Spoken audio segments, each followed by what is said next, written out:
मतलब भाई ये कोई सवाल है?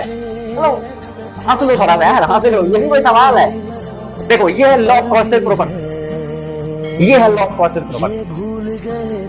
और मास रेशियो 1:8 का क्या मतलब हुआ? देखो इस सवाल को समझना, ठीक है ना? तो सवाल के द्वारा बहुत सारा चीज समझ में आता है। जो कंसेप्ट हमें सुन के समझ में आता है वो सवाल करके समझ में आता है, ठीक है ना? कभी कभी क्या होता है कि हम कोई भी लॉ वगैरह है या कोई भी कंसेप्ट है उसको हम सुन लेते हैं तो हमको लगता है कि हाँ हमें समझ में, लेकिन जब क्वेश्चन करने के लिए बैठोगे ना तो पढ़ना नहीं पड़ेगा, ठीक है ना?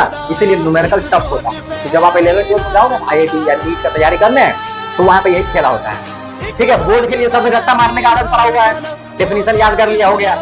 वहां पे जाओगे तो कंसेप्ट को अप्लाई करना पड़ता है, जैसे हम यहाँ पे कंसेप्ट को अप्लाई कर रहे हैं और वो अप्लाई करने में लोगों का हालत खराब होता है।